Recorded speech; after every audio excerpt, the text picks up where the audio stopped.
Muy bien, pues nada, bueno, mis compañeros de mesa ya están aquí. Un lujo, como os decía, acompañada de amigas y amigos que durante estos diferentes años nos han estado acompañando a través de sus organizaciones. Y bueno, voy a presentar las 6 personas que nos acompañan y luego pues iremos dando paso uno a uno. Entonces, bueno, Miwi de DIRSE, directora general de la Asociación Española de Directivos de Sostenibilidad.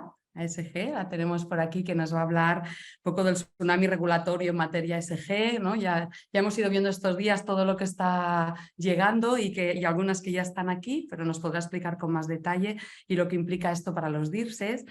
Tenemos también a Javier Molero, director de proyectos y Agenda 2030 en Pacto Mundial. Hola, Javier. Muy Él nos buenas. hablará de la diligencia debida de las empresas en el ámbito de los derechos humanos. También tenemos Francisco Javier Garayúa, director general de Spinesif. Hola, Francisco Javier, que nos hablará desde la visión desde el inversor, un poco la evolución del mercado, el marco regulatorio europeo de las finanzas sostenibles, el Green MiFID. Y también tendremos a Sofía Martín, directora de comunicación de Fundación Seres. ¿No? Hola, Sofía, que nos hablará del compromiso social de las empresas y cómo ha evolucionado, y por los temas que ellos han estado observando durante la trayectoria, las metodologías de medición. Rocío Buendía, hola, también de Forética, directora de comunicación. Nos hablará de las herramientas para impulsar a las empresas, acelerar la transformación y afrontar los retos ambientales, sociales y de gobernanza. Y lo que deben hacer un poco las empresas también para avanzar en esta transformación. Y Juan Olivella, de Bicorp, también estará con nosotros, que también trabajando, ¿no?, con ellos desde el Pipeline de Management Lead en Vilap Spain. O sea que también, hola, Joan. Y Hola, bueno, buenos días, un gusto estar aquí. buenos días. Voy a dar paso a Miwi, pero antes disculpad que quería un poco comentarlo en, la, en los buenos días, ¿no?, que os daba desde la organización. Y no lo he hecho. Y verdaderamente hoy es un día que quiero poderlo denotar, ¿no? Que estamos a 25 de noviembre, ¿no?, y que coincide esta última jornada de la Semana de la Sostenibilidad con el Día Internacional de la Violencia, de la eliminación de la violencia contra la mujer, ¿no? Entonces, bueno, nosotros, ¿no?, en la organización de la 14 semana nos sumamos y nos adherimos, ¿no?, a todas las reivindicaciones de hoy para denunciar la violencia contra las mujeres y luchar por la erradicación total. Un poco en este sentido, ¿no?, la última mesa que tendremos hoy pues nos va a acompañar, ¿no?, y nos dará pistas, ¿no?, también de lo que están haciendo diferentes organizaciones en este sentido. O sea que sin más, ahora sí, Miwi, disculpa, te paso la palabra. Muchas gracias, buenos días y con muchas ganas de Buenos días, escucharte. buenos días. Muchas gracias por contar una vez más con DIRSE como una de las entidades referentes de la sostenibilidad. Nosotros somos pequeñitos con respecto a muchos de los que estáis en la mesa, pero matones, como nos gusta decir. Y bueno, justo pues el año que viene celebraremos 10 años, así que tampoco tenemos la antigüedad del resto, pero, pero bueno, ahí vamos avanzando y parece que no, pero 10 años son muchos. Entonces, agradezco muchísimo que siempre os acordéis de nosotros para esta mesa. Y bueno, y un saludo para todos aquellos que nos están escuchando desde sus casas o desde sus oficinas. Sois imprescindibles, Miwi. No podríamos hacer esta mesa sin vosotros. Vosotras. Y en 10 años, bueno, todo lo que ha pasado y todo lo que se puede contar y lo que se podrá contar. O sea que Yo aquí os efectivamente esperamos siempre. iba a hablar del tsunami regulatorio, pero no para contaros en detalle todo, porque seguro que lo vais a estar viendo y además que mis colegas de mesa, que son especialistas en diferentes áreas, os pueden profundizar, ¿no? Yo lo que quería ver un poco es el mapeo de todo esto. Si me permitís un momento compartir una presentación. Vale. Bueno, esta imagen que ya ha compartido nuestro presidente y que yo creo que ha dado vueltas por todo el sector es un poco pues la plasmación de lo que está sucediendo en los últimos pues 10 años, ¿no? Y con estos gráficos lo que vemos es cómo ha evolucionado todo el tema de la normativa que vemos que a nivel europeo es donde más ha crecido, por un lado, en el margen izquierdo, y luego también cómo ha cambiado el tipo de regulación, ¿no? Primero desde un enfoque más voluntario y ahora más desde un enfoque más obligatorio, ¿no? Entonces, esto también es un cambio.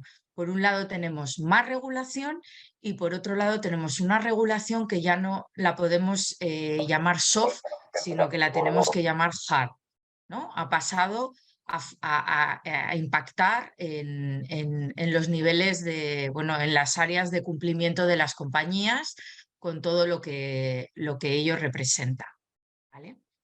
Si pasamos a la siguiente gráfica, pues veremos pues, que así, en plan muy resumido, tendríamos tres pilares, siguiendo los pilares ASG, los tres pilares en materia ambiental, en materia social y materia de gobierno, donde vemos que en tema ambiental tenemos un Pacto Verde Europeo y una ley europea del clima y la transición energética, que tiene muchísimas consecuencias. Tenemos también la taxonomía en materia verde, porque la taxonomía, digamos, que trasciende al ámbito ambiental, sino que abarca otros ámbitos, pero digamos que la parte más desarrollada hasta el momento es la parte ambiental. Luego, en la parte social tenemos el Plan de Derechos Sociales, la Directiva de Debida Diligencia y también la taxonomía en la parte que le toca, aunque esa está ahora mismo en discusión y hay muchas dudas de cuándo se va a poder avanzar en la materia.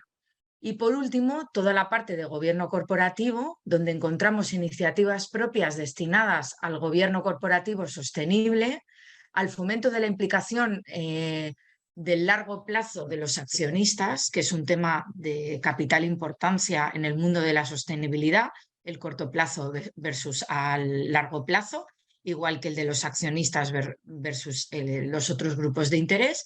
Y luego, finalmente, la Directiva de Información de Sostenibilidad, que acaba de salir, y los últimos borradores del EFRAC sobre cómo deben informarse, cómo deben presentarse esos informes de sostenibilidad. Y todo esto va a implicar, a su vez, pues, una transposición de leyes a nivel nacional y una serie de leyes que se están ya debatiendo en algunos casos muy avanzadas, como la de derechos humanos a nivel español. Esto solo es una excusa para mí, ¿vale? Como decía, no quiero entrar en la materia, aunque si luego queréis entramos, ¿no? Esto lo podemos ver de dos maneras, y los DIRSES, cuando lo explican en la empresa, se puede ver de dos maneras. O desde el punto de vista del riesgo y del cumplimiento, el palo, que llaman algunos. Esto es que, bueno, como lo dice la ley, hay que hacerlo cumpliendo los mínimos requisitos, y porque si no se cumple, pues vamos a tener además pues unas multas y unas consecuencias de este no cumplimiento. Esto, que no es lo que nos gusta a los DIRSES, que lo hemos tenido que utilizar muchas veces para que nos hicieran caso, es una realidad en muchas empresas. O sea, hay muchas empresas que están a la cola todavía de estos temas y que funcionan a base de riesgo y cumplimiento. De ahí que se diga muchas veces que la regulación ha sido un acicate muy fuerte para todo el tema del avance de la sostenibilidad. Pero esto también lo podemos ver como, como una oportunidad. Una oportunidad en el sentido de que las cosas están cambiando para todos, va a haber otros nichos de negocio y otras maneras de hacer negocio. La competitividad de Europa está puesta sobre las bases no solo del avance tecnológico, sino de la sostenibilidad. Una oportunidad para poder acceder a capital financiero, que supongo que Javier nos lo va a contar luego, y una oportunidad para cambiar la manera de gestionar las empresas. Eso, digamos, que es lo que nos gustaría a nosotros como DIRSE, que también fuera tenido en cuenta por muchas de las empresas a la luz de este tsunami regulatorio que nos viene. De cualquier modo, ¿esto qué implica para los DIRSES? Implica dos cosas clarísimas, que son estudio y formación y mucho trabajo. Porque no solo se trata de muchas normas y muy diversas, de una gran technicality, lo que supone tener que saber de la A, la S y la G. Y esto muchas veces un director de sostenibilidad no tiene la capacidad de abarcar todos estos saberes y por eso tiene que rodearse de equipos o contratar a consultores expertos para que le ayuden en estas materias. En este sentido, desde DIRSE, queremos apostar mucho es uno de nuestros ejes de trabajo, el de la formación y el fortalecimiento de los profesionales que van a trabajar en esto, ¿no? Y en este sentido, pues ya anunciamos el año pasado que íbamos a sacar un paquete de guías o guías muy sencillas, donde poder sentar las bases de aquellas personas que están en sus empresas asumiendo estos roles y que necesitan apoyo a la hora de estructurar todos estos cambios que vienen. Pero no solo eso, sino que también esto está afectando a la estructura organizativa del DIRSE, dónde se sitúa el DIRSE dentro de la estructura y cuáles son sus funciones y sus competencias más demandadas. Esto tenemos previsto el año que viene sacar un nuevo estudio de la profesión para verlo en más detalle, pero yo os puedo anunciar que estamos viendo muchísimos cambios desde el último análisis. Antes, pues las direcciones de sostenibilidad estaban mayoritariamente en las áreas de comunicación o recursos humanos, dependiendo de dónde estuviera los riesgos tradicionalmente en esas empresas, si en los grupos de interés internos o en los grupos de interés externo, y ahora lo que vemos es muchos movimientos y que incluso pasan a la parte de estrategia y de negocio propio. Por ejemplo, en el sector bancario es quizá donde se ve más claramente, ¿no? O en el sector energético, precisamente por estos elementos de oportunidad. Para eso hay que cambiar un poco la visión del DIRSE, que es la que muchas veces decimos, me habréis oído hablar, que es que antes era más de luchar contra corriente, como los salmones, y ahora tiene que ser otro tipo de símil, ¿no? Que es el delfín que decimos nosotros. ¿Por qué? Porque los DIRSES ahora, aparte de seguir siendo traviesos y creativos, tienen que ser muy inteligentes para poder situarse en esta nueva situación. Y como decía Paco Román un día, tienen que ser cómplices del CEO, o sea, tienen que ser vistos como un aliado del CEO. Y para eso no vale solamente hablar de riesgos y de leyes, sino también hay que saber hablar de oportunidades. Esto lo hemos dicho siempre, pero ahora es casi más importante que nunca. Y con eso creo que ya he cumplido con mis minutos y no os robo más. Muchísimas gracias, Miwi. Y sí, verdaderamente, ¿no? Los momentos que tenemos por delante y las oportunidades que verdaderamente para poder hacer un trabajo, ¿no? Como el que siempre, ¿no? Desde las personas que llevamos muchos años trabajando en la sostenibilidad, pues bueno, se nos abre la puerta, ¿no? y se nos escucha.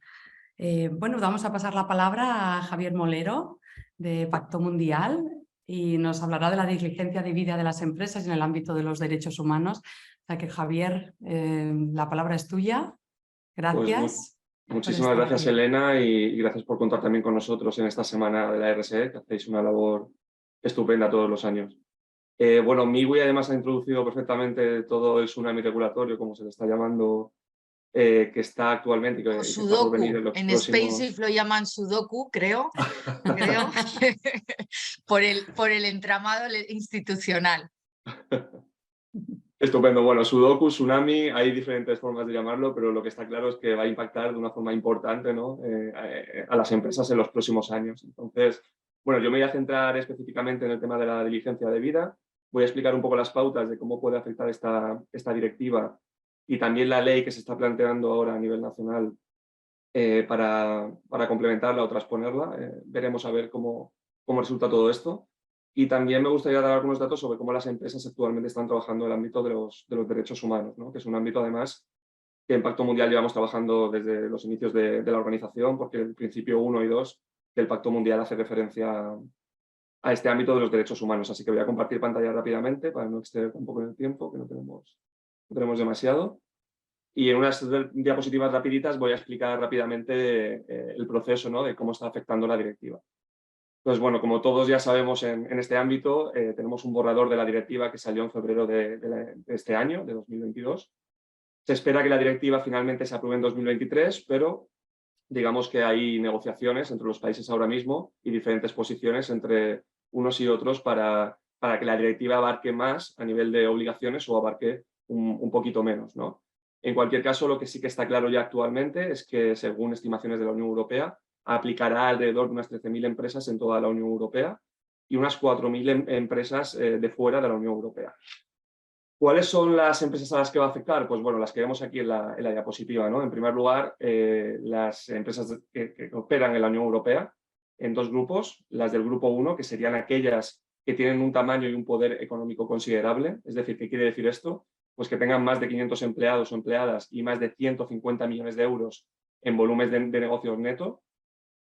Y también aplicará a las empresas del grupo 2, es decir, aquellas empresas de sectores definidos de gran impacto, que aunque no alcancen las condiciones del grupo 1, sí que tengan más de 250 empleados y un volumen de negocios neto de más de 40 millones de euros. No obstante, para este grupo 2, la directiva empezará a aplicarse 2 años más tarde que para las del grupo 1. ¿A qué empresas afectará también esta directiva? Pues a las empresas de países terceros con actividades en la Unión Europea, evidentemente, que entren dentro también de las características relacionadas con el grupo 1 o grupo 2.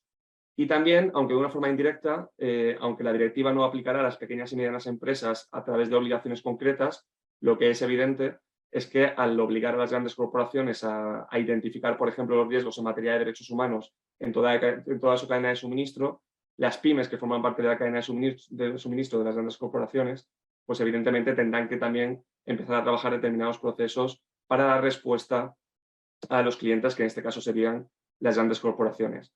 Por lo tanto, no solamente es importante trabajar el ámbito de cómo va a afectar a las grandes corporaciones, sino que desde el punto de vista de la pyme también habrá que hacer un trabajo interesante para dar respuesta a las grandes empresas. ¿Qué va a obligar a las grandes corporaciones, a qué va a obligar esta directiva, ¿no? Pues bueno, al final a lo que obliga es algo a lo que llevamos trabajando también mucho tiempo en el Pacto Mundial, porque está muy relacionado con los 3 pasos de los famosos principios rectores de empresas y derechos humanos que se aprobaron ya en el año 2011. Entonces no deja de ser un proceso que las empresas tienen que integrar y llevar a cabo en la organización. Evidentemente, este proceso además aplica a las actividades propias de la empresa, también la de sus filiales y a las cadenas de valor. Es decir, es un proceso muy amplio y que probablemente no acabe nunca. Pero a lo que obliga de una forma específica es a estos 7 pasos que vemos aquí, ¿no? En primer lugar, a integrar la diligencia debida en las estrategias corporativas. También a identificar los impactos negativos reales o potenciales de la empresa en toda su cadena de valor en materia de derechos humanos y medio ambiente. Por supuesto, a prevenir o mitigar los posibles efectos negativos que aún no se hayan dado, a poner fin a los efectos que sí que se hayan dado o reducirlos en su máxima extensión. También a establecer un procedimiento o mecanismo de reclamación, es decir, un procedimiento que obligue a la empresa pues, a tener en marcha este mecanismo, ¿no? Que lo que hace es que cualquier grupo de interés pueda poner en conocimiento de la organización que ha tenido un impacto negativo en materia de derechos humanos o medio ambiente, de tal forma que la empresa pueda dar algún tipo de solución, ¿no? a este impacto. También, por supuesto, a supervisar continuamente las medidas de diligencia debida. Y por último, pero no menos importante, a comunicar y reportar todo este proceso, ¿no? que la empresa lleva a cabo en materia de diligencia debida. Es importante mencionar que las empresas deben recopilar información cualitativa y cuantitativa a través de informes independientes, pero que no obstante habrá una alineación con la Directiva de Información Corporativa en materia de sostenibilidad, con estos indicadores que Miguel comentaba en relación al EFRAG, ¿no? que están desarrollando y que ya tenemos también un borrador de los mismos. Por lo tanto, al final, estos indicadores del EFRAG y de la Directiva de Información Corporativa se van a alinear también con lo que las empresas deben deportar en materia de diligencia debida. Por tanto, todo estará al final, tendrá una coherencia legislativa bastante interesante en el ámbito de la Unión Europea. Es importante también mencionar que las empresas deberán llevar a cabo evaluaciones periódicas, al menos cada 12 meses, por lo tanto, este proceso de diligencia debida es un proceso que empieza a ponerse en marcha, pero que no acaba nunca, y que se basarán en indicadores cualitativos y cuantitativos. Y aquí entra en juego un poco lo que estábamos hablando de la alineación con la Directiva de Información Corporativa. Y unos últimos puntos también que me parece interesante mencionarlo sobre algunas características adicionales de esta directiva, ¿no? Evidentemente, como ya he comentado, se basa en los marcos de los principios rectores de empresas y derechos humanos. Esta es la base principal de esta directiva, pero también en otros marcos como las líneas directrices de la OCDE o los convenios de la OIT. Es interesante mencionar que en el borrador de la directiva ya aparecen algunas cuestiones interesantes. Por ejemplo, que se pretenden impulsar medidas de acompañamiento que apoyen a las empresas que puedan verse afectadas por la directiva y también a las pymes que puedan verse afectadas de forma indirecta. Entre ellos se menciona, por ejemplo, la creación de plataformas, portales, sitios web e incluso posibles ayudas financieras a la pequeña y mediana empresa. También que las autoridades administrativas nacionales de los estados serán las responsables de supervisar estas normas e imponer multas en el caso de incumplimiento de la directiva. También se van a desarrollar guías para sectores específicos. El enfoque sectorial va a ser muy importante también a la hora de aplicar esta directiva. Por supuesto, y una cuestión muy interesante es que se va a introducir también la obligación para la alta dirección, para los CEOs y los directivos, de establecer y supervisar el procedimiento de diligencia debida y de integrar la estrategia empresarial. También incluso en un momento determinado con la imposición de determinadas multas a la alta dirección en el caso de que no lleven a cabo los procedimientos adecuados. Y por último, es importante saber que esta directiva muy probablemente se apruebe en el año 2023. Finalmente en el año 2022 no se espera que se produzca, porque como digo, todavía hay negociaciones en marcha entre los diferentes países y que una vez aprobada, pues hay 2 años para que los estados la transpongan a la legislación nacional. Como comentaba Migui, es importante también tener en cuenta el proceso paralelo de creación de una ley a nivel nacional en este sentido. No sabemos qué llegará antes, si la aprobación de la directiva o la aprobación de la ley a nivel nacional. No obstante, yo entiendo que lo lógico es que una vez que se apruebe la directiva, pues la ley nacional empiece a ponerse en marcha, ¿no? Para al menos estar alineado lo máximo posible una y otra. Y por último, y con esto acabe, simplemente dar unos datos de cómo están las empresas españolas actualmente en este ámbito de la diligencia debida y en el ámbito del trabajo y los derechos humanos. En el Pacto Mundial hacemos una encuesta bianual donde intentamos llegar a la mayor parte del tejido empresarial español. Este año hemos conseguido más de 2.500 empresas y los datos que nos arrojan en materia de derechos humanos son interesantes, aunque sinceramente suele ser el ámbito que menos trabajan las empresas españolas en su conjunto, ¿no? Trabajan mucho más ámbitos como el medio ambiente, normas laborales o lucha contra la corrupción que el ámbito de los derechos humanos, donde siempre hay un reto interesante por seguir avanzando. Vemos que solamente de las 2.500 un 26% de las empresas disponen de una política de derechos humanos y este porcentaje baja hasta un 10% si hablamos de evaluación de impacto en materia de derechos humanos en la cadena de valor, es decir, el procedimiento como tal de diligencia debida. Por lo tanto, hay una importante mejora, ¿no? por impulsar en los próximos años. También vemos que solamente un 21% de las empresas llevan a cabo evaluaciones a proveedores en materia de derechos humanos, aunque es verdad que este porcentaje aumenta hasta un 40% en el caso de las grandes empresas españolas. Y bueno, por hacer un poco de publicidad, pues simplemente el desempeño de las empresas adheridas al Pacto Mundial es un poquito mejor que el de la media de las empresas españolas. Vemos que hasta un 33% evalúa ya sus proveedores en materia de derechos humanos y un 17% lleva ya a cabo esta identificación de impactos en materia de derechos humanos en su cadena de valor. Siento haber sido muy rápido y conciso, pero no tenemos demasiado tiempo. Espero que al menos os haya quedado claro algunas de las claves de esta futura directiva, que sin duda va a revolucionar junto con la directiva de materia de información corporativa pues todo el ámbito de la RSC en los próximos años. Y ya con esto acabo, Elena, y te doy paso a ti. Nada, gracias Javier, gracias, verdaderamente, muchas gracias, muy claro. Y como ya apuntaba a Migui, ¿no? Ahora tú verdaderamente nos viene, pues bueno, mucha preparación, ¿no? Mucha formación, ¿no? Bucear, ver cómo activamos, ¿no? Todos estos frentes que vienen. Y bueno, y gracias también por el trabajo que hacéis, ¿no? Que como decías, ¿no? Pues las empresas que de alguna manera han estado cerca, ¿no? Y se han adherido, pues bueno, pues van dando pues ya los mejores resultados, ¿no? También resultados buenos y van sacando nota, ¿no? En los análisis. Bueno, pues ahora paso la palabra a Francisco Javier Garayoa, ¿no? Director general de Expansive, que también pues bueno, nos podrá hablar desde la visión del inversor, ¿no? y todos estos aspectos que también tenemos sobre la mesa y que a veces también difícil, ¿no? de entender, ¿no? Como decías, ¿no? Una persona no tiene todas las expertise, ¿no? Como apuntaba antes Miwi. O sea que muchísimas gracias. Nada, muchas gracias. Una cosa, vamos bien de tiempo en general, Sí. vamos bien, podemos Perfecto. relajar, ¿no? Tomar el tiempo que necesitéis, ¿no? Porque esto está siendo muy interesante y tomad el tiempo, no hay problema. Muy bien. Bueno, Elena, pues nada, lo primero agradeceros a vosotros bueno, pues el poder participar esta semana de la RSC y que además es un tema muy interesante y luego que la gente que está conectada, pues bueno, aparte de compañeros bueno, del mundo de la sostenibilidad, pues la mayoría son amigos y además coincidentes en muchísimos temas.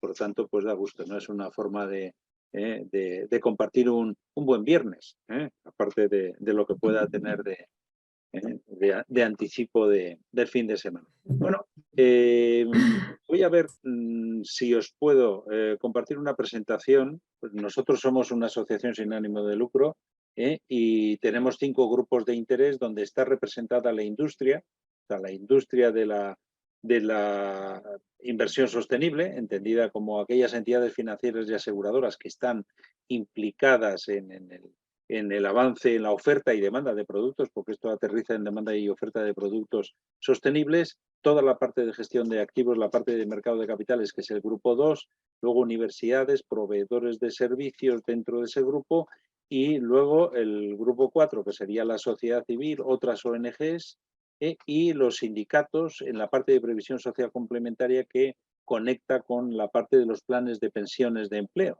y con toda la parte de criterios de inversión como inversor institucional, ¿no? Bueno, dentro de lo que es la actividad, promovemos la inversión sostenible, pero no únicamente como think tank, sino que además tenemos una plataforma de fondos, se presentan los productos que se ofrecen en materia de inversión sostenible y bueno, independientemente de las características propias, pues bueno, un poco porque veáis quiénes están, son siempre personas jurídicas, hay 108 asociados y bueno, pues lo preside el Instituto de Empresa. Hay 5 vicepresidentes, la parte de entidades financieras la preside la vicepresidencia, la tiene el ICO, Fonditel tiene la vicepresidencia de las gestoras de activos, Morgan Stanley y MSCI la de los proveedores, la parte de asociaciones sin ánimo de lucro, la Jaume I de Castellón y comisiones obreras, la parte de sindicato. O está el tesorero, secretario, y estamos en bastantes temas internacionales. Estamos en el Consejo de Eurosif, bueno, y estamos en distintas asociaciones y compartimos además con algunos de los que estáis ahí temas de colaboración. Bueno, pues un PRI, Eurosif, UNEFI, bueno, y hay asociaciones como la nuestra, pues a nivel europeo y a nivel mundial. Bien, esto era la parte, si queréis, de contexto para situarnos. Salgo de la presentación y volvemos a la pantalla. Y bueno, en resumidas cuentas, el foco que nosotros ponemos dentro de la sostenibilidad es en la parte del inversor. En la parte del inversor, pero el inversor no funciona solo, no es un elemento aislado. El inversor invierte en las empresas y sobre todo la inversión sostenible, el enfoque ha estado en la inversión en grandes empresas. El actor fundamental de la inversión ha sido el inversor institucional, que no el particular. Por eso cuando se habla de inversión sostenible, bueno, pues uno dice, bueno, pero a mí no me suena eso nada en mi vida privada, como cliente de una oficina o como ahorrador, pero bueno, la inversión sostenible En este momento bueno, pues representa el 76% inversor institucional y solo el 24% sería el inversor retail nosotros. Bien, esto no solo es una referencia en España, sino a nivel europeo pasa igual. A nivel europeo, muy cerca del 80% se ha estado moviendo el inversor institucional y el retail ha tenido un hueco, un espacio pequeño. Bien, desde luego, y esto lo engancho con la parte del sudoku o, bueno, pues un poco todo el proceso regulatorio que está aterrizando aquí y que afecta pues tanto a los inversores como a las empresas. Entonces, bueno, en los dos puntos del preámbulo de la normativa del Plan de Finanzas Sostenibles, bueno, se recoge la idea de la Unión Europea respecto al papel que tienen que jugar las finanzas sostenibles a nivel europeo, ¿no? Entonces se habla, por un lado, de canalizar los ahorros de los europeos hacia proyectos y hacia destinos sostenibles ligados con los compromisos medioambientales de la COP21 de París, reducir las emisiones, frenar el calentamiento en esos 1,5, era el 2, pero bueno, el tentativo es 1,5, y bueno, pues luego ya los desarrollos consiguientes de bueno, pues llegar a emisiones cero en el 2050 y bueno, pues los objetivos intermedios y demás en materia medioambiental. Lo mismo en la parte social, entre medias del Plan de Finanzas Sostenibles se produce la hecatombe del COVID, con lo cual pues pone en primera línea también todos los temas sociales, con lo cual pues la Unión Europea en ese sentido incorpora toda esta parte o le da un impulso mayor, pues porque ya en su agenda estaba, ¿no? Bien, entonces el objetivo era canalizar los ahorros, y para eso el instrumento eran las finanzas sostenibles, y luego por otro lado era pues un tema de riesgo, ¿no? El controlar los riesgos a nivel financiero en la Unión Europea. Bien, y luego ya a partir de ahí viene el tsunami, el sudoku. Bueno, el Plan de Finanzas Sostenibles luego tiene un desarrollo pues desde la parte de la normativa sobre taxonomía. La taxonomía, bueno, pues es como una especie de referencia de qué es lo que se entiende que son inversiones que encajan dentro de ese modelo en materia ambiental. Digo en materia ambiental porque y todavía está muy poco desarrollado. Hay 6 objetivos y solo se han desarrollado 2 y todavía no se han completado. Por lo tanto, bueno, así está. Estamos en pleno proceso. La parte de la taxonomía social es otro proyecto que está a desarrollar y que también va muy lento. Y luego todo esto, bueno, pues aterriza en normativas de divulgación, unas para las entidades financieras, intermediarios y financieros, es el famoso conocido como el SFDR, la normativa de divulgación para estas entidades, que dentro de la normativa que está ya en vigor incorpora distintos modelos de productos en base a una mayor implicación en materia de sostenibilidad.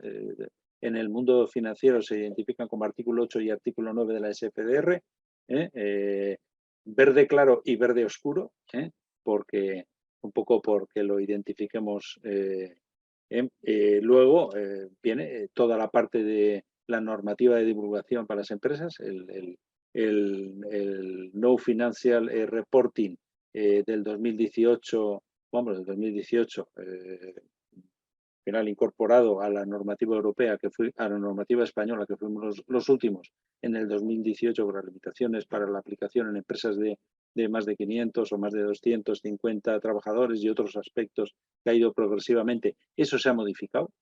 Se ha modificado porque además se ha aprobado ahora, se aprobó este mes pasado y bueno, pues entrará en vigor en el 2024 y esto supone un impacto importantísimo a nivel de reporting de información no financiera. De hecho, cambia el nombre, ya no es el reporting de información no financiera, sino el Corporate Sustainable Reporting Directive, que es, bueno, pues ya estamos hablando de sostenibilidad, ya no hablamos de cosas no financieras, todo es financiero, Entonces, es el reporting de sostenibilidad y, bueno, pues si todo sigue según lo previsto, entrará en vigor en el 2024, con lo cual ya también hay un proceso de adaptación del reporting de información no financiera a este corporativo de sostenibilidad. ¿Qué es lo que incorpora el corporativo de sostenibilidad? Pues bueno, aparte de ampliar y conectar con toda la información y con todos los criterios que el plan de finanzas sostenibles establece, ligándolo con aspectos de la parte de la taxonomía, incluye también los aspectos sociales, entra a un mayor detalle, tiene una vocación de que llegue no solo a las grandes empresas, sino que llegue también hasta la pyme a través de los canales de proveedores y directamente también, y va a suponer un cambio muy, muy importante porque además de todo se busca que esos reporting tengan una verificación de terceros, que parece un tema secundario, pero no lo es.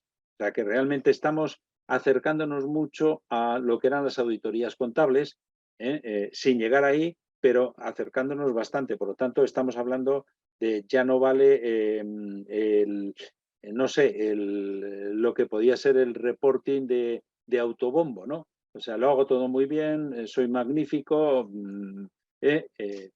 Hace unos años llegamos a ser el país con mayor volumen de reportings de sostenibilidad, reporting no financieros, ¿no? Y no obstante, bueno, pues ahora mismo, pues eso cada vez el nivel de exigencia es mayor y bueno, esa verificación y esa implicación va a ser muy relevante. Desde el punto de vista de conexión con la parte financiera, pues es clave. ¿Por qué? Porque los inversores y las gestoras de activos que hacen de intermediarios financieros, los bancos, las aseguradoras, van a recoger esa información de las empresas para incorporarlo dentro de sus, en unos casos, carteras de inversión como inversores institucionales y en otros casos dentro de las propias carteras que están intermediando para otros clientes que pueden ser institucionales o retail. Y además, bueno, pues ha incorporado, y ahí me callo, porque si no, realmente vamos a sumar mucha normativa aquí, MiFID II. MiFID II se incorpora o entra en vigor en agosto, el 2 de agosto, y es una normativa específica para que se incorporen preguntas sobre sostenibilidad en el test de idoneidad de los nuevos contratantes retail, de fondos de inversión, de productos de intermediación financiera, con lo cual se pone en primera línea la parte de productos sostenibles para potenciar la inversión sostenible retail, la de los particulares, la nuestra, la del ahorrador. Y bueno, y ahí lo dejo porque tendríamos mucho más, pero que surjan en las preguntas, que es más concreta. Gracias. Bueno, muchas gracias, Francisco Javier. Bueno, a respirar, ¿no? Verdaderamente es un paso, ¿no? A respirar, pero que ya verdaderamente se vaya igual, ¿no? Que se iguale, pues, ¿no? Los requisitos financieros a los de sostenibilidad o no financieros, o como dices, ¿no? Que al final todo pasa ya a ser financiero. Yo creo que son muy buenas noticias, ¿no? Aunque un reto muy importante, ¿no? También para las empresas, para, ¿no? Tener todos esos datos, recopilarlos, ¿no? Con la fiabilidad que se requiere. Pero bueno, luego animo también a las personas que nos estáis siguiendo a lanzar vuestras preguntas, comentar por el chat. Luego abriremos un espacio de preguntas, que os animo a ir dejándolas por aquí. Paso la palabra a Sofía Martín. ¿Verdad, Sofía? ¿Estás por aquí? ¿Qué tal? ¿Nos Buenos escuchamos días. bien? Sí, Perfecto. nos escuchamos bien. Directora de Comunicación en la Fundación Seres, pues tienes la palabra. Gracias. Muchísimas gracias, Elena, por invitarnos hoy aquí, por poder estar entre amigos, como decía Javier. Y bueno, pues el año pasado, hace exactamente un año, estábamos aquí hablando del futuro de la sostenibilidad de las empresas. Y hoy lo que quería traer era, bueno, pues un mensaje, el mensaje yo creo que más potente es algo así como que la empresa responsable toma impulso, ¿no? Y los minutos que tenía quería aprovecharlos, bueno, pues para hacer un viaje, ¿no? en en diferentes aspectos, contexto, retos, desafíos, qué estamos viendo nosotros desde Fundación Seres y cosas que están cambiando y bueno, pues cómo vemos ese viaje de la transformación de las compañías. Hay algunas cosas que yo creo que han salido en muchísimas ocasiones a lo largo de esta semana, ¿no? En los diferentes diálogos que habéis tenido, y no digo nada nuevo cuando bueno, pues, doy por hecho que los retos sociales están creciendo.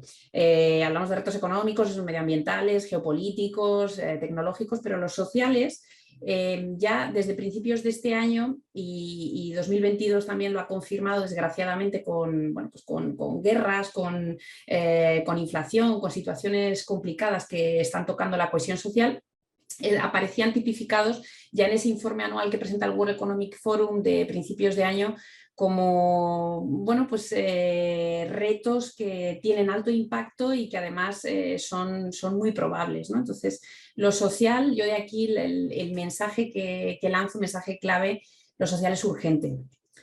Y esta urgencia tiene un coste, es decir, no atenderla evidentemente tendrá un impacto y tendrá un coste económico. Sofía, perdona que te interrumpa un momento. Es que creo que estás compartiendo pantalla, pero no vemos la presentación, solo vemos la... ¿No veis las acceso. diapositivas que estoy compartiendo? Si has lanzado diapositivas, no. A ver, vamos a intentar de nuevo y os sigo contando. Entonces, un poco al hilo de estos retos, están pasando cosas también. Aquí no sé si lo veis. ¿Me veis ahora? Están como cargando, pero no. ¿Quieres que las lancemos desde aquí? Sí. Si es más cómodo, yo ahora mismo estoy con el PowerPoint. Si me veis, pues fantástico. Y si no, para no perder más tiempo, las podéis lanzar vosotros, que las tenéis. No sé si... Pues mira, no te preocupes. No, mira, pues Alejandra, ¿puedes por favor compartir la presentación de Sofía? Ya la lanzamos nosotras, si quieres. Fenomenal, gracias. Si no, yo sigo contándoos. Me había quedado un poco, os había dicho que había un coste de la no atención a los riesgos no financieros, os hablaba también de temas en paralelo que suceden como, y que todos conocemos, la agenda global, la agenda 2030, esos retos para la humanidad, nos quedan, ya casi no llega ni a 8 años, un poco menos, y ese es otro de los grandes retos que tendremos ahí. Si queréis avanzad un poquito, ahora mismo ya estoy viendo. Los líderes involucran, uno de los grandes pasos y cambios que nosotros vemos. Existe una mayor involucración por parte de los líderes. Esto es algo que ya llevaba sonando, ¿no? En los últimos años, la Business Roundtable, movimientos en Estados Unidos, las grandes empresas norteamericanas que pues ya decían, ¿no? Que no había que servir solamente al accionista. La carta anual todos los años de Larry Fink, ¿no? Que nos ayuda también a ver un poco de claridad. Pasamos... Y en esta mayor involucración de los líderes, yo os traigo aquí dos nombres que seguramente muchos ya conocéis, ya habéis leído, lo tenéis en vuestras manos, el Net Positive de Paul Polman, ¿no? Que en definitiva pues pone en el centro a las personas. Ningún plan de sostenibilidad tendrá sentido si no está en el centro de las personas, ni llegará a funcionar. Y otro de los libros que es Propósito y Beneficio, que pues se ha publicado hace poquísimo, de hecho solamente está disponible aún en inglés, no está traducido, de George Serafein, es un profesor de Harvard, para quien tenga más interés. Y pues Serafein en definitiva une estos dos conceptos muy poderosos, ¿no? El propósito y el beneficio, cómo tienen que ir de la mano y cómo de esa manera se une el progreso económico con el progreso social. Serafín, de hecho, nos acompañó la semana pasada, el viernes pasado, en el evento anual que nosotros tenemos de innovación social en Seres, Radar Seres. Si alguno está interesado puede ver su ponencia en nuestro canal de YouTube, está disponible, accesible, abierto para todos. Y precisamente él ahonda en este concepto y cómo además se puede medir ese impacto social. Avanzamos un poquito más, por favor. El segundo bloque que traía, pues es un poco estos factores ESG de los que todos oímos hablar. Hoy en día, ¿esto cómo se traduce en la vida de la empresa? ¿No? Y aquí traigo un pequeño cuadro que, bueno, pues no pretendo explicarlo al completo, pero yo creo que sí que ayuda a ver un poco el viaje, ¿no? Cómo hemos ido evolucionando, cómo llegamos hasta el propósito empresarial. Entonces, al principio de los tiempos, bueno, pues oíamos hablar mucho más de filantropía, ¿no? Que está más vinculado es otro territorio, ¿no? El de las donaciones. Eso se va integrando dentro de la vida de las compañías y empezamos a utilizar otro concepto, el concepto de la responsabilidad social corporativa, mucho más en la línea de la mitigación del riesgo en la cadena de valor. Está ya imbuido dentro de la vida corporativa de la empresa.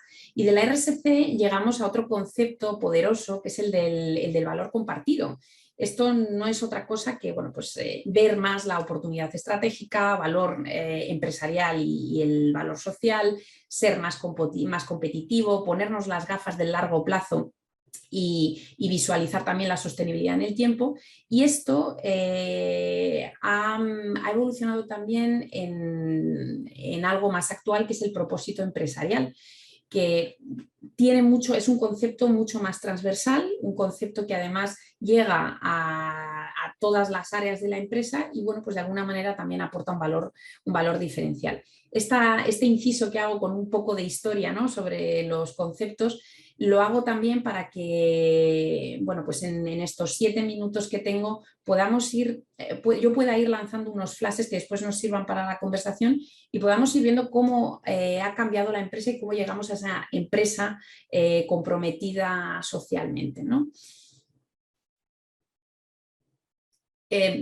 Simplemente una idea. Sobre esto Javier ha explicado mucho más y puede explicar más que yo, pero bueno, pues el papel del inversor, ¿no? Cuando hablamos de los factores ESG es algo que no podemos obviar, y cómo sus decisiones han venido condicionadas en gran medida por todos los factores medioambientales, sociales o de gobernanza. Simplemente que ahí tengáis en cuenta este factor. Y volvemos yo creo que uno de los puntos que más se han nombrado en esta mesa, pues estamos en un momento de muchas recomendaciones, normativas, movilización, cambios, sudokus, tsunamis, en definitiva en un momento de cambio y cambio vertiginoso. Podéis pasar, si queréis avanzamos un poquito más porque esto se ha mencionado, ¿no? Las regulaciones, y aquí me detengo porque os traía hoy algunos datos. ¿Cómo se está viviendo este cambio regulatorio en las empresas, ¿no? Y he traído algunos indicadores que están extraídos del Global Impact at Scale. Es un estudio que realiza la organización CCP, son aliados de Fundación Ceres, son norteamericanos y bueno, nosotros formamos parte de esa red y quería traer estos datos, ¿no? En el que yo creo que lo que más destaca es que más de la mitad de las compañías, bueno, pues indican que la información no financiera reportada ha incrementado muchísimo. Esto, vamos, obvio y más que comprensible. Prácticamente el 75% de las compañías indica que estos informes están auditados por empresas externas, y también ese mismo porcentaje que esto está teniendo una repercusión de mayor eficiencia operacional. Un comentario positivo, ¿no? En el sentido de más transparencia, más operatividad, etcétera. Y otro de los datos que yo creo que puede ser, el último, otro de los datos que puede ser interesante es que prácticamente el 70% de las compañías opina que, bueno, pues este reporte está contribuyendo a traer una nueva generación de empleados empoderados. Esto también lo dejo ahí un poco para el debate de los grupos de interés, que yo creo que también tiene su sentido. Avanzamos. En pocas palabras, esto nos ha metido en una situación de heterogeneidad, en algún caso, bueno, un poquito de confusión y de incertidumbre, ¿no? Un poco todo mezclado. Pero tenemos buenas noticias y lo hemos hablado antes. Bueno, vamos hacia la unificación y bueno, yo creo que no me voy a detener porque esto lo hemos tocado ya en otras de las ponencias, solamente lo traía, bueno, pues para unir un poco el discurso y las ideas. Como al final bueno, pues el EFRAG pues, pensamos que puede ser también, nos puede llevar hacia esa unificación, esa homogeneidad, etcétera. Si queréis avanzamos para que nos dé tiempo a todo. Yo quería traer hoy, unido con lo anterior, la importancia de la medición y cómo en el caso de lo social pues está mucho menos estandarizado. Si hablamos de lo medioambiental, yo creo que los indicadores son mucho más claros, hay muchísima más estandarización en el lenguaje, todo el mundo lo entiende, pero ¿qué sucede con lo social que no cuenta con esa estandarización? Entonces, desde SERES hemos hecho un esfuerzo para que esa medición, ese respaldo, pueda existir en cada uno de los proyectos. Esto se mide por proyectos y bueno, pues lo que creemos es que esto en definitiva puede ayudar a que el compromiso de las empresas social sea muchísimo más robusto, esté respaldado, esté medido y nos permita avanzar. Traigo también algún otro dato solamente para que, bueno, lo lanzo por si después sirve también para la conversación, cómo nosotros hemos comprobado que ese compromiso social de las empresas, bueno, es real. Nosotros tenemos un termómetro anual que es un informe que elaboramos en colaboración con Deloitte y que mide la contribución agregada de las empresas, y hay algunos datos que yo creo que son bastante elocuentes. Si hablamos en términos de inversión, el año pasado las empresas analizadas, que al final se analizan en torno a unas 80 empresas, inversión en temas sociales, estábamos hablando de 1.400 millones de euros. Si pensamos en la participación en los ODS Agenda 2030, más del 90% de las compañías que se habían analizado tenían iniciativas, que habían tenido ya una trayectoria a lo largo de la compañía y que estaban involucradas en la consecución de los ODS. Entonces, yo creo que esto es una buena noticia. ¿Cómo afrontamos el mañana? Voy hacia el último bloque de mi intervención y un poco es esa mirada a futuro, ¿no? Hemos hablado del contexto, he dado unas pinceladas, hemos hablado también de la importancia de los factores ESG y, bueno, pues cómo han ido evolucionando a lo largo del tiempo en la empresa y qué pasa con el mañana. ¿Cómo es la empresa del futuro desde el punto de vista de compromiso social?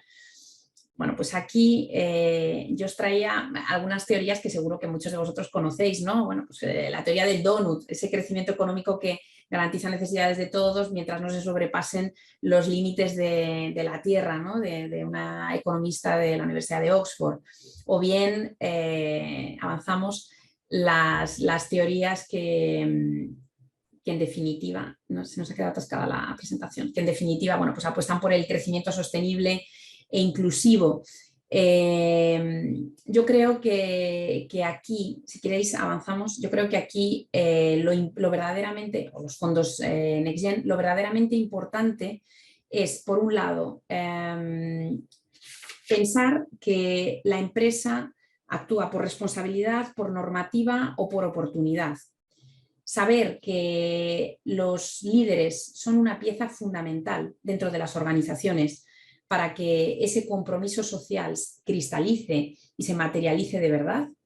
Y os traigo para el final después una reflexión que comparto con vosotros de Caroline Dewar, una socia de McKinsey, después os lo explico los 4 puntos que ella traía.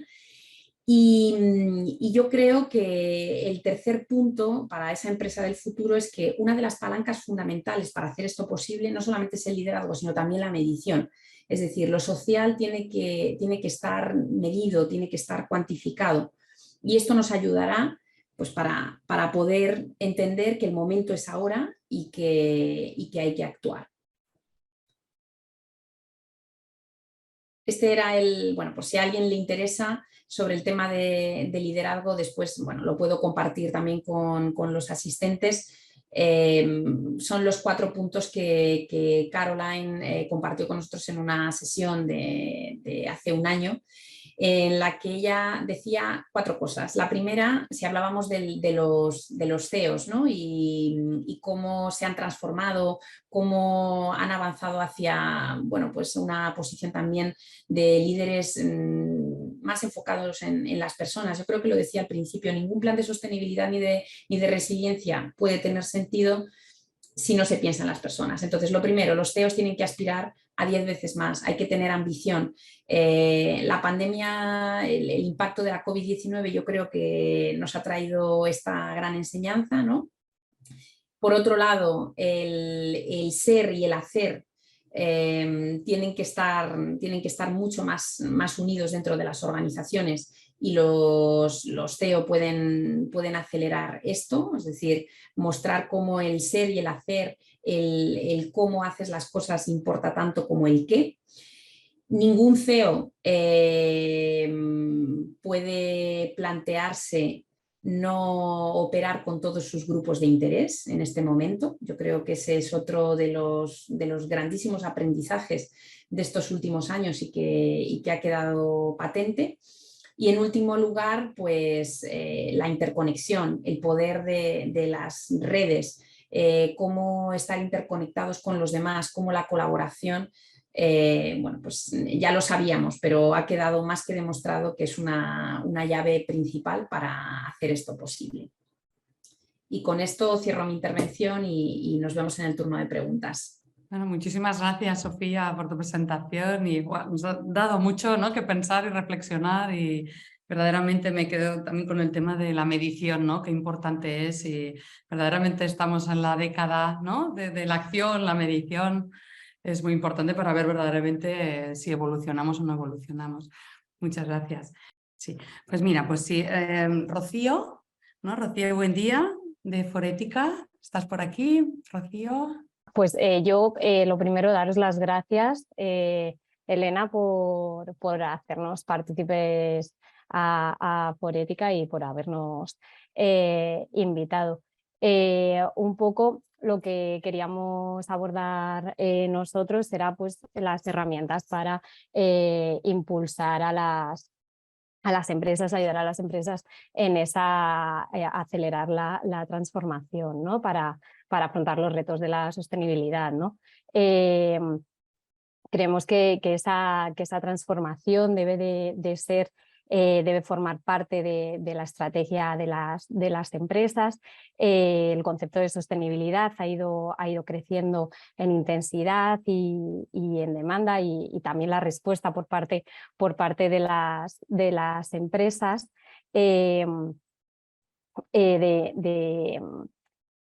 apostar por la sostenibilidad en sus estrategias globales, ¿no? Nosotros un poco desde Forética lo que hacemos es, ya lo sabéis todo, pues acompañarles a desarrollar esas estrategias y a dar respuesta a las necesidades que puedan ir surgiendo, siempre haciendo hincapié en los aspectos ESG, ambiental, social y de gobernanza. Uno de los objetivos fundamentales pues, es acelerar esta transformación de las empresas hacia la sostenibilidad que tiene que estar incorporada, sea cual sea el sector de la organización o a lo que se vaya o a lo que se dedique, ¿no? En cuanto al ámbito ambiental, el objetivo prioritario ahora creemos que debe ser el de alcanzar las 0 emisiones netas. Por ejemplo, nosotros lo estamos abordando desde el clúster de cambio climático que trabaja en esa dirección.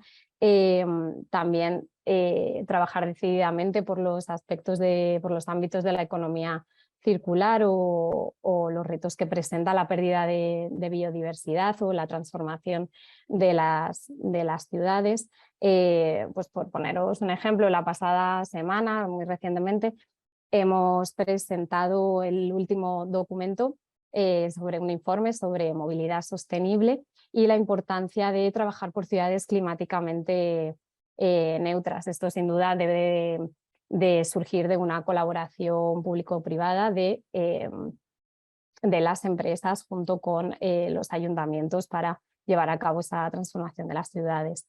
Por otra parte, en la palanca social, poner el acento en la S, ¿no? que tanto se dice, pues abordando aspectos que deben preocupar a las empresas, que son la diversidad, la igualdad, la inclusión y que estos deben ser no solo un imperativo para las empresas, sino verlo como una oportunidad. Así como trabajar por un futuro del trabajo sostenible y ético, y profundizando en los elementos más relevantes para alcanzar una transición justa, la adaptación de las empresas a la digitalización. Esto sobre todo son pues retos que tienen las empresas, pero también oportunidades que la transición verde va a suponer para ellos y para el futuro del trabajo. Por otra parte,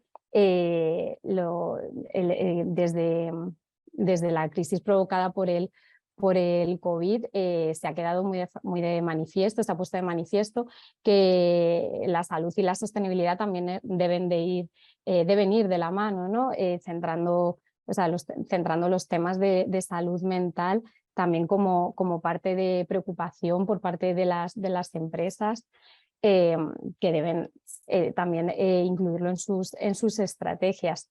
Y por último, el otro aspecto, en el caso de la gobernanza,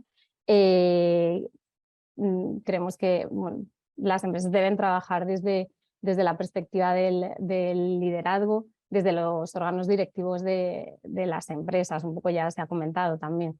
Al final se trata de promover un modelo de gobierno corporativo y sostenible y abordar las distintas temáticas relacionadas con los aspectos ESG a nivel global, y esto exige una nueva gobernanza por parte de las organizaciones en la que la sostenibilidad pase a ser un elemento fundamental en la estrategia, en la toma de decisiones, y en el que se den respuesta a las necesidades, intereses y expectativas de los grupos de interés. Al final es trabajar dentro de una cultura de transformación de manera transversal y acorde a las demandas y oportunidades actuales.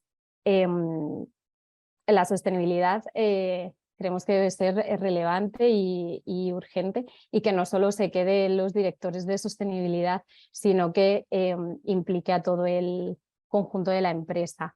En el sentido, por ejemplo, con la creación del Consejo Empresarial Español para el Desarrollo Sostenible, se ha empezado a involucrar a presidentes de las compañías y a los CEOs para establecer esa visión estratégica para que desde arriba se sirvan como motor de la transformación. Y en este sentido, precisamente, este 2022 se ha presentado la hoja de ruta Visión 2050, que algunos ya la conocéis también, pero bueno, tiene como objetivo que los más de 9.000 millones de personas que habitan el planeta vivan bien, con calidad de vida y dentro de los límites planetarios. Para ello debemos actuar ahora y afrontar unos retos que no tienen precedentes, como son la emergencia climática, la pérdida de biodiversidad y el aumento de las desigualdades. Y para eso es muy importante que tanto empresas, gobiernos como la sociedad civil estén involucradas y sirvan como motor para esta transformación, y eso se consigue si en esas estrategias empresariales está incluida la sostenibilidad. Sí, pues muchas gracias, Rocío. Sí, verdaderamente esto es de todos y todas, ¿no? Por el gorro que tenemos dentro de la organización, si estamos en casa, si estamos trabajando, todo tipo de empresa, y bueno, y ahí queda y hay que ponerse, todos nos tenemos que poner a trabajar. Paso la palabra a Joan Olivella, estás por aquí, de Bicorp, nos va a hablar de la comunidad Bicorp y también del hito conseguido, ¿no? Del reconocimiento de la figura de las sociedades de beneficio e interés común, ¿no? De estos últimos meses. O sea que Joan... Exactamente, Elena. Aquí estás. ¿Estás bien? Hola, sí, audio? perfectamente. Perfecto. Sí, gracias. Genial, pues bueno, primero de todo, muchísimas gracias por la invitación y sobre todo también agradecer a todas las personas que están hoy aquí un viernes al mediodía. Seguro que hay un último email a contestar por ahí, pero todavía sí estamos pues prestando atención a lo que viene a ser esta ponencia, y sobre todo también un mensaje, y esto invito a todas las personas, sobre todo los ponentes aquí, de ser al final partners in mission de lo que sería este movimiento de movimientos en cuanto a sostenibilidad, para mitigar lo que ya hemos visto durante el día de hoy, los problemas medioambientales y sociales, los multidimensionales que hemos visto, y que también surgen esto como una nueva oportunidad que hemos visto desde inversión, como Francisco ha comentado, Sofía con el Stakeholder Capitalism, que veremos también más adelante sobre el momento de B Corp.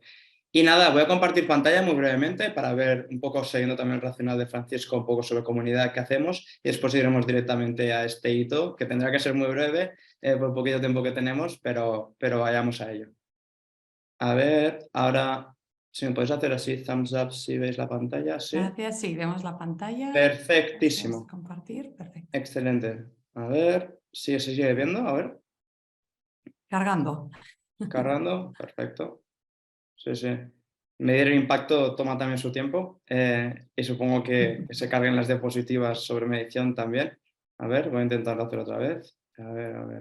Primero de todo, comentar que estamos en un cambio histórico en la cultura empresarial, que esto también lo reconoce y está muy metido dentro de la cultura de las empresas B Corp y del mismo movimiento, y que al final esto se ha mencionado también durante el webinar de hoy, que es poner las personas en el centro. Y que las personas, incluyendo las personas participantes del día de hoy y los panelistas también, utilizando la fuerza de las empresas, fundaciones, organizaciones intergubernamentales, podemos contribuir todos y todas a resolver los principales desafíos sociales y ambientales y, por lo tanto, construir una economía más inclusiva y sostenible. Dentro de este racional nace lo que es el movimiento B Corp y B-Lab, que son dos cosas distintas. Siendo B-Lab la organización que promueve este movimiento global de personas que utilizan la fuerza de las empresas para generar este triple impacto, y por otro el movimiento B Corp, que obviamente incluye las mismas empresas B Corp, pero también todas las otras instituciones académicas, agencias gubernamentales, personas, consultores y también activistas que forman parte de este movimiento. Y lo que hacemos al final es impulsar esta comunidad de líderes creíble para que cumpla con muy altos estándares de desempeño social y ambiental, transparencia y responsabilidad empresarial. Y al final nuestra visión, como supongo que también todas las que están aquí, es crear este cambio sistémico para construir lo que es este nuevo modelo económico, equitativo, inclusivo y regenerativo para todas las personas y el planeta. Y por lo tanto, como vemos aquí en esta imagen que también está en los metros de Madrid, Barcelona y esto en Gran Vía, que ser B Corp al final también, o ser B directamente, es aspirarse a las mejores empresas para el mundo. Y en este cambio de racional, lo que es esta adquisición nueva del stakeholder capitalism, de una gobernanza de todos los grupos de interés y transicionarse de lo que sería la primacía del accionista, lo que hace también que las mismas empresas puedan ser estos agentes de cambio y que vayan más allá y no solamente mitiguen externalidades negativas sociales y ambientales, sino que creen y generen valor para la sociedad y el planeta. Aquí nosotros tenemos 5 grandes estrategias y después también os dejaré compartir y os explicaré un poquito más sobre la 4, que va sobre el cambio de políticas públicas. Pero lo que hacemos al final para realizar este cambio sistémico es, uno, impulsar esta adopción de estándares de impacto que incluyen nuestras herramientas de gestión de impacto, como la evaluación de impacto B y el SDG Action Manager, justamente co-creado e impulsado por aquí nuestros compañeros también del United Nations Global Compact, del Pacto Mundial de Naciones Unidas. También certificar, obviamente, las empresas para mejorar su impacto, las llamadas y famosísimas B Corp. Obviamente también comunicar que las empresas son generaciones de impacto equitativo. También desarrollar una red de comunidad, porque las mismas empresas B Corp no dicen yo tengo certificado B Corp o yo tengo el sello, sino que es también un signo de identidad, que los señores dicen que son empresas B Corp, nos hemos convertido, formamos parte de una comunidad, formamos parte de un movimiento. Y es también desarrollar esta red de comunidad para el cambio. Y por último, acelerar el cambio de políticas públicas para reconocer las empresas con propósito, que ahora en un minutito mencionaré muy resumidamente. Nada, para que veamos estas empresas con propósito, aquí tenemos varias que seguro que reconocéis, grandes empresas con presencia en España, que también tendrán que adecuarse a lo que es esta nueva figura jurídica de empresas con propósito, o mejor dicho, a sociedades de beneficio e interés común. También hay empresas icónicas, seguro que suena Eura, Hanun Ecoal, Parafina, entre otras. Y al final estamos otra vez esto es un movimiento que va más allá de las mismas empresas, a pesar de que ya somos más de 6.000 de todos los continentes, 68 países, o prácticamente todas las industrias, y otra vez con este objetivo en común, que es acelerar este cambio sistémico y generar valor para la sociedad y el planeta, con esta estructura de stakeholder capitalism, como ha mencionado también anteriormente Sofía, y de poner las personas en el centro. Y nada, con esto sé que tenemos poco tiempo, pero voy a haceros un súper resumen de lo que tratan las sociedades de beneficio e interés común. Básicamente, para poneros en perspectiva, cuando nace BILAB en 2007, se aprueba en Estados Unidos lo que se llama las Benefit Corporations. Al principio esto lo tratan como unos locos, diciendo, bueno, ¿qué es esto? Aquí hacemos negocios como Milton Friedman comentaba de centrar en generar valor para el accionista. Pero sin embargo, sí que se aprueba. Y esto, después de varios años, de 2007, se aprueban hasta en 8 países. 8 países donde hay esta figura jurídica que reconoce el propósito de las empresas y que diferencia de lo que serían la SA, la SL, las ONGs, y es este middleman, esta figura jurídica que justamente reconoce empresas como La Luz, como Patagonia, como Eurofoods, para que reconozca este propósito y en algunos casos hay más sinergias aparte de esto. Y nosotros pensábamos que en España había una situación de adolescencia permanente en lo que es en la esfera política, pero nos equivocábamos. Y finalmente, hace un par de meses, se aprueba, ya hay consenso en el Congreso de Diputados, para que se apruebe esta ley, Crea y Crece, que incluye también lo que es la figura jurídica en el nombre cortito, empresas con propósito, nombre más largo, sociedades de beneficio e interés común, con el soporte mayoritario de todos los países, de los partidos políticos, lo que ciertamente era muy inédito y nos sorprendió también desde BILAB y las mismas empresas de comunidad B Corp. Pero esto no, there's no free meal in life, no hay ninguna comida gratis y aquí lo que al final representó es un esfuerzo muy grande. Por parte de, obviamente, BILAB, los partidos políticos, el movimiento B Corp, las mismas empresas B Corp. Aquí hubo hasta 30.000 firmas para dar soporte a esta iniciativa en change.org. También un manifiesto con personas muy relevantes a nivel español, desde periodistas a CEOs e instituciones académicas. También se publicó un libro verde, un libro blanco, etc. Y nada, para un minutito para acabar, esto es muy relevante, esto es fundamental, que se apruebe esta figura jurídica, para que sí se pueda reconocer el propósito empresarial y poder diferenciar de aquellas empresas que pues quizás operan aún de una forma más tradicional en el aspecto de una primacía accionista, a que otra vez modelemos y convertamos esto en un modelo donde las mismas empresas B Corp y otras empresas, no necesariamente B Corp, sino actividades B Corp, adopten esta figura jurídica y que por fin se pueda reconocer el propósito. Ahora estamos en este cómo, en la determinación y la configuración de esta figura jurídica, que en los próximos meses veremos cómo se acaba determinando cuáles son las variables, objetivos a considerar para las empresas que adopten esta figura jurídica. Pero eso sí, esto es un spoiler clarísimo, es que todas las empresas B Corp tendrán que adoptar esta nueva figura jurídica.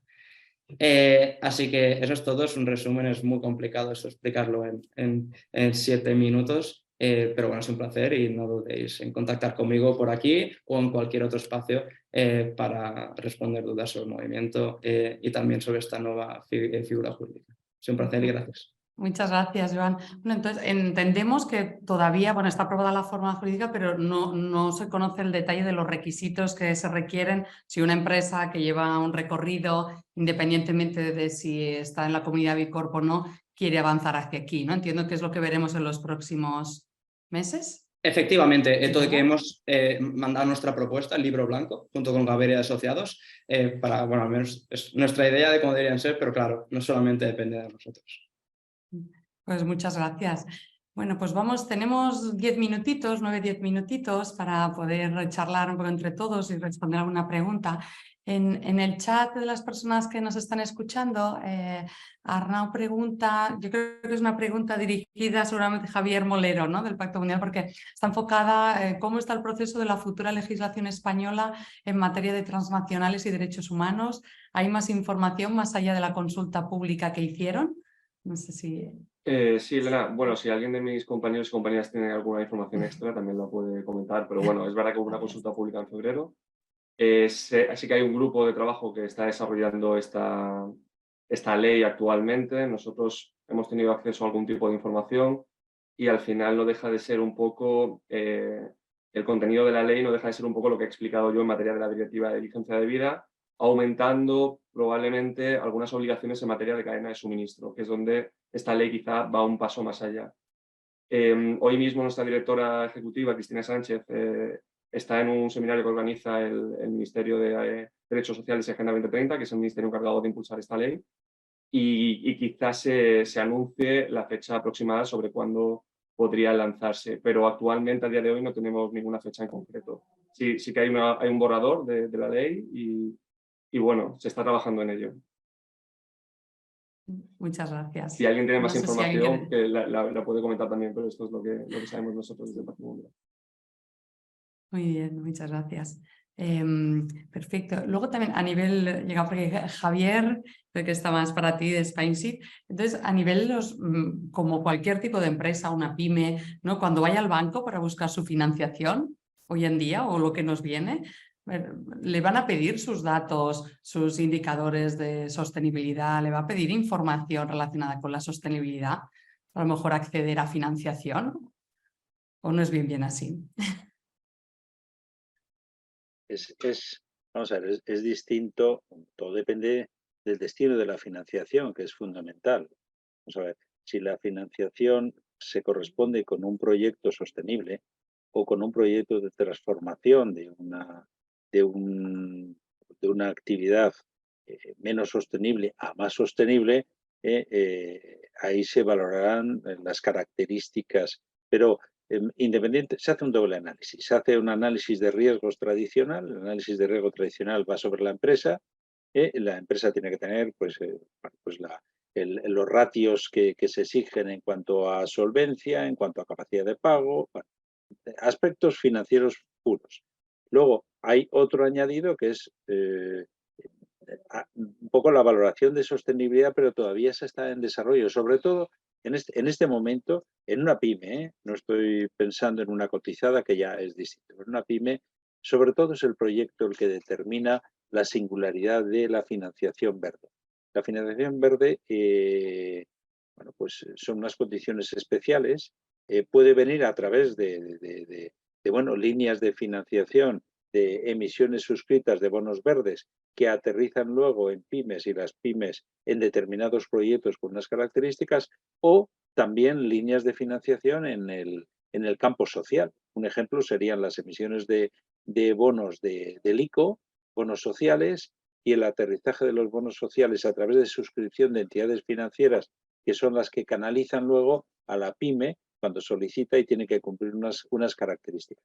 Pero sobre todo el foco está puesto en el proyecto, en el destino de la inversión, en este momento. La parte de la entidad sería más de riesgo financiero convencional. Muchas gracias. Perfecto, ahí arrojando luz. Un poco quería, en general también a la mesa, si alguien hay algún tema que se ha dejado comentar, pues tenemos este ratito también para apuntarlo. Al final, recomendaciones a las empresas para seguir avanzando de forma exitosa en la sostenibilidad, ¿no? Porque verdaderamente yo creo que podemos estar todos abrumados, ¿no? Incluso las personas que llevamos ya mucho tiempo, ¿no? Apoyando o acompañando a las empresas a avanzar, pero me imagino desde el punto de vista de empresa, incluso mediana, pequeña, ¿no? Que va viendo todo lo que llega y no sé, ¿cuáles serían vuestras recomendaciones para poder avanzar de una manera exitosa? Ahora veía también desde el chat, desde las preguntas, ¿no? Un asistente también apuntaba, ¿no? Que sería muy interesante, ¿no? También desde los miembros de la mesa el poder ir compartiendo, ¿no? Esta bibliografía que se ha hecho referencia.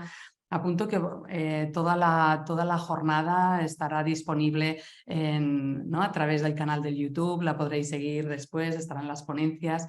Y yo creo que también desde las diferentes webs, ¿no? de las personas que, ¿no? las organizaciones que representan, verdaderamente no todos, en cada uno pues están las newsletters, los blogs, ¿no? Nosotros mismos como Ingeniería Social hacemos uno también mensual en el que recopilamos información y creo que más que nunca interesante seguir, ¿no? Seguiros para poder estar al día. Entonces, nada, os doy la Mira, palabra.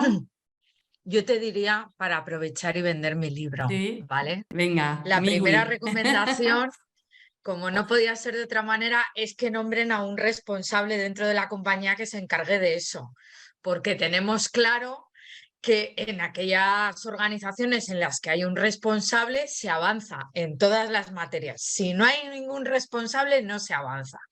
Eso no significa, y ahí recupero un comentario que ha hecho la representante de Forética, que esto sea patrimonio exclusivo del director de responsabilidad. No, no, nosotros no somos los guardianes de la... O sea, bueno, podríamos decir que somos los guardianes, pero no tenemos la... digamos que hacerlo todo nosotros ni encargarnos de todo nosotros. Dependerá mucho de cómo se organice esa empresa, de los recursos que tenga y de cuáles sean sus prioridades, porque nosotros siempre destacamos, y me habréis oído hablar muchos de los que estáis aquí, que estáis también en DIRSE, que el responsable de estos temas pues tiene dos roles, uno vertical, que es el que sí o sí le toca porque sabe de esto y es el que tiene que hacerlo, y luego un rol transversal, que es el de inocular o empotrar, como le gusta decir a nuestro presi, que es un poco más bruto en las palabras, empotrar la sostenibilidad en todas las funciones de la empresa, porque esto es la única manera de que realmente la sostenibilidad influya en el modelo de gestión y en la propia concepción, bien sea a través de la figura del propósito o de otras figuras,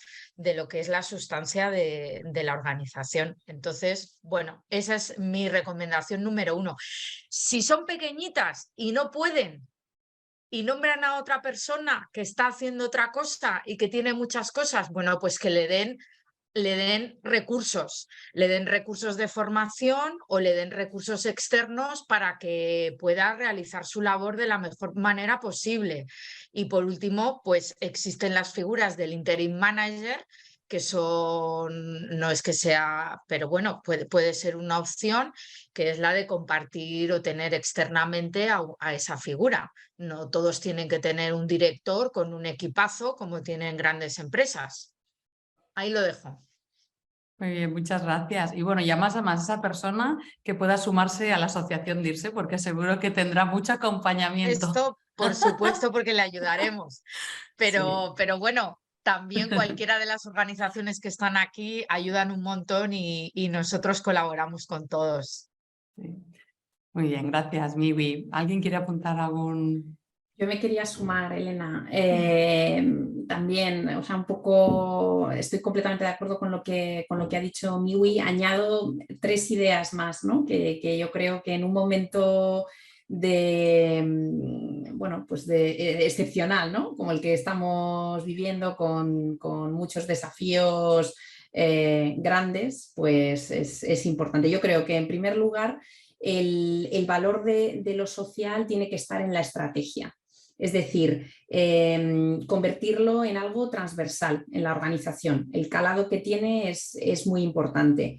En segundo lugar, en este proceso de repensar las organizaciones, que quizás es por donde hay que empezar, ¿no? Estamos repensándolas, estamos construyendo el mañana, pues bueno, lo social en un momento excepcional tiene que estar ahí como parte central, ¿no? Como parte troncal de la estrategia. En segundo lugar, contar con líderes que estén comprometidos con esto, que se lo crean, porque son una pieza fundamental para poder ser un tractor de todo lo que va a venir, de todo lo que se va a hacer en la compañía.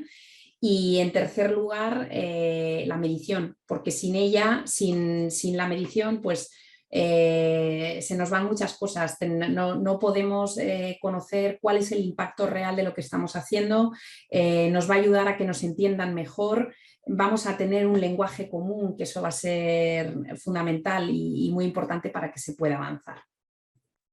Muchas gracias, Sofía. Sí, yo querré solo, Perfecto. únicamente, muy rápido, desde el punto de vista del inversor sostenible. Solo 3 puntos. Uno, que en este momento es fundamental la armonización entre la normativa y el mercado, y esto implica al regulador, al supervisor y a los actores del propio mercado. El papel del inversor como propietario de la empresa, no nos olvidemos, al final el que está invirtiendo en la empresa, y el desarrollo que está teniendo, por ejemplo, en España, el engagement y el voting, el ejercicio del derecho de voto y la negociación para que las empresas, con toda la buena voluntad que yo oigo aquí, que bueno, pues los reportes van a ser magníficos, pero por si acaso, ahí está el inversor para recordarles ese compromiso con la sostenibilidad a las empresas de las que el inversor es dueño, entre otras cosas. Y luego, pues la demanda retail, que todos los ciudadanos, en la medida en que optemos por la contratación, por derivar nuestro ahorro a productos sostenibles, pues estaremos contribuyendo a que todo el círculo se complete y que de alguna manera tenga más fuerza la sostenibilidad, tanto desde el lado de la empresa como desde luego desde el lado del inversor. Solo esos 3 mensajes, que si no me quedo con las ganas. Gracias. Sí, más que nunca, ¿no? Los grupos de interés, verdaderamente por todos lados, ¿no? Muchas gracias. Javier, Joan, Rocío. Sí, no, muy brevemente. Bueno, gracias. Como decía Sofía, uno empieza a medir tu impacto. Nuestras herramientas en este caso son de gestión de impacto, no de reporting, lo que hacen pues inherentemente distintas a muchas otras y lo que se ha comentado durante el día de hoy, pero esto es el número 1. Y después hay ciertas transformaciones que son más bien culturales dentro de la empresa. Y eso también es fundamental realizarlo. Y, por ejemplo, formando parte del movimiento, no tienes por qué ser empresa B Corp, pero a formar parte de un movimiento como este u otros movimientos relacionados, entonces cuando puede haber este componente de transformación cultural.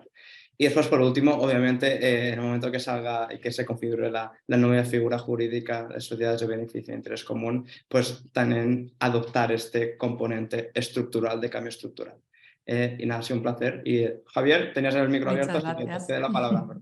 Nada, simplemente, evidentemente, como director de proyectos de Pacto Mundial, no puedo dejar de recomendar a todo el mundo, a todas las empresas que se adhieran al Pacto Mundial, porque evidentemente pues tenemos un programa importante, ¿no? en calidad de formación y capacitación a las empresas. Sobre todo a las pequeñas y medianas empresas, que normalmente son las grandes olvidadas, ¿no? en todo este ámbito. Y bueno, nosotros es verdad que tenemos como un programas muy completos y muy eficientes, ¿no? Para ayudar a la pyme a avanzar en materia de sostenibilidad. Y luego es verdad que en relación a las grandes empresas, yo lo que recomendaría, sobre todo, por ejemplo, ahora que estamos hablando del gran reto del siglo, ¿no? Diríamos, que es el cambio climático, es que también huyan un poco del greenwashing, ¿no? Hay iniciativas, una iniciativa hermana, por ejemplo, del Pacto Mundial, que es Science Based Target, que es la iniciativa, que valora efectivamente si los objetivos climáticos que entregan las empresas o que fijan las empresas son lo suficientemente robustos y alineados con el Acuerdo de París en base a una metodología científica y muy específica. Y esta iniciativa al final lo que hace es, una vez recibe el objetivo, decidir si ese objetivo es válido o no es válido en relación a la ciencia, ¿no? Pues que también en este tipo de iniciativas satélites muy concretas, en ámbitos muy concretos de la sostenibilidad, que se unan a ellas también y que fijen objetivos, pues eso, lo más cercanos a alejarse del greenwashing que puedan, ¿no? Simplemente un dato, ya son más de 80 empresas en todo el mundo español, perdón, son más de 80 empresas españolas en la iniciativa de Science Based Target. El año pasado, en 2021, eran unas 36, por lo tanto vemos cómo también todo este ámbito de lucha contra el cambio climático y la base científica va aumentando. Entonces, bueno, simplemente eso, a las pymes que se unan al Pacto Mundial y a las grandes empresas, por supuesto, que trabajen siempre alejándose un poco del greenwashing y iniciativas serias y eficientes. Muchas gracias. Sí, Rocío. Sí, yo un poco por completar lo que decía Migui, ¿no? Efectivamente la labor y la figura del director de sostenibilidad es fundamental. De hecho, muchas de las empresas lo que están haciendo es incorporarlo a los comités de dirección para que efectivamente desde arriba tengan esa visión transversal, esa misión transversal de ir... de que vaya introduciéndose esa cultura dentro de la empresa y al final entre dentro de la estrategia global. Ahora, muchísimas gracias, Rocío. Bueno, pues con esto cerramos la primera mesa de entidades referentes. Muchas gracias a los 6 por acompañarnos y cada año al final y tener este momento un poco de compartir y de poder inspirar a quien nos sigue. O sea que muchas gracias a los 6.